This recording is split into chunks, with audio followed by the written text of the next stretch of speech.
Hi friends. वफादारी वफादारी एक ऐसा गुण है दोस्तों, किसी भी इंसानों में ही नहीं प्राणियों में भी पाया जाता है। और इस मामले में प्राणियों ने तो इतिहास भी रचा हुआ है, जो हमें इतिहास के कई पन्नों पे दिखाई देता है। तो मैं एडवोकेट पवन चौहान स्वागत करता हूं मेरे मोटिवेशनल स्टोरी में। और आज की हमारी कहानी का टाइटल है दोस्तों, घोड़े की स्वामी भक्ति। जी हाँ दोस्तों, घोड़े की स्वामी भक्ति।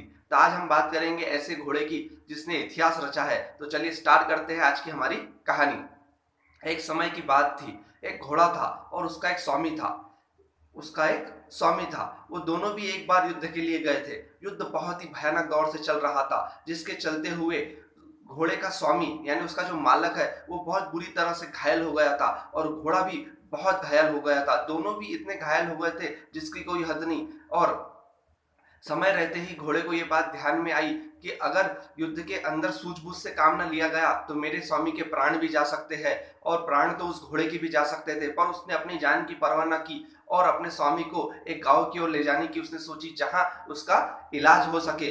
भर दोपहर का समय था और घोड़ा भागता हुआ जंगलों की ओर से निकल गया। रास्ते में एक भी इंसान दिखाई नहीं दे रहा था और धूप तमतमाती तप रही थी। पानी की प्यास भी बहुत लग रही थी। पर घोड़ा इतना अधिक घायल था, जिसके पैरों पे भी इतने घाव लगे हुए थे कि मानो वो चल ही ना पा रहा हो। और शायद कोई और होता तो इतना अदम्य साहस दिखा भी ना पाता। पर उस घोड़े की स्वामी भक्ति का क्या कहना दोस्तों। वो तो भागता गया भागता गया भागता गया। और एक समय ऐसा आया कि जिस जगह उसने देखा, उसने पलटकर कि दुश्मन भी पीछे लगे हुए हैं, तो अब क्या करेंगे। उसके बाद उसकी रफ्तार भी धीमी होती गई, फिर भी उसने हार ना मानी और अपनी रफ्तार उसने आगे बढ़ाई और तेजी से दौड़ने लगा। पर जब कहते हैं ना दोस्तों, जब मुसीबत आती है तो सब और से आती है। तो पीछे की जो मुसीबत को वो टालते हुए जब आगे निकल गया, दुश्मन पीछे के पीछे रह गए, तो सामने एक और मुसीबत उसके सामने खड़ी दिखी। उसे एक घाटी दिखी, जो उस घाट से नदी बह रही थी, जिसका किनारा बहुत बड़ा था और इस ओर से उस ओर जाना बहुत ही नामुमकिन सा था, लगभग मुश्किल ही था। और ऐसे में वहां तक पहुंचना कैसे, ये बहुत बड़ा प्रश्न था। कोई और होता तो शायद ये कर ही ना पाता, मगर उस घोड़े ने एक अदम्य साहस दिखाया, जो शक्ति दिखाई दोस्तों। उस घोड़े ने पूरे घाट पे से छलांग लगा दी और इस ओर से उस ओर जाकर कूद गया।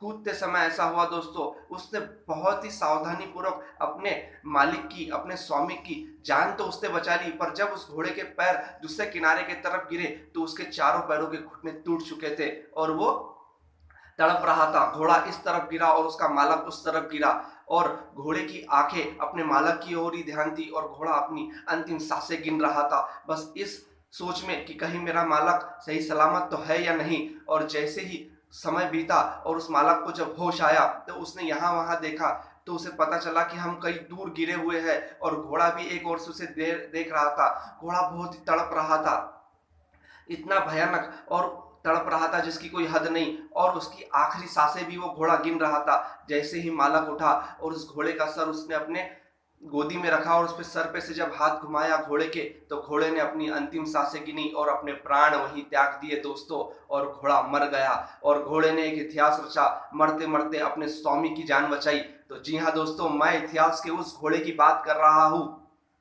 जिसे आप सभी लोग चेतक के नाम से जानते हैं। और उस घोड़े का मालक और कोई नहीं, महाराणा प्रताप थे। आज भी मेवाड़ के अंदर उस घोड़े की समाधि देखने को मिलती है।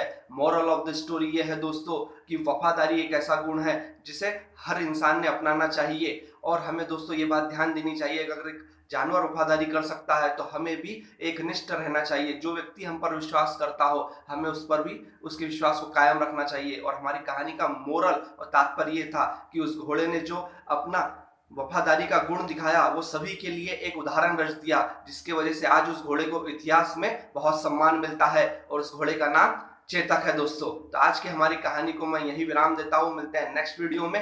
जय हिंद जय भारत। अगर आपको मेरा कहानी पसंद आ रही है दोस्तों, लाइक करें, शेयर करें, सब्सक्राइब करें। धन्यवाद।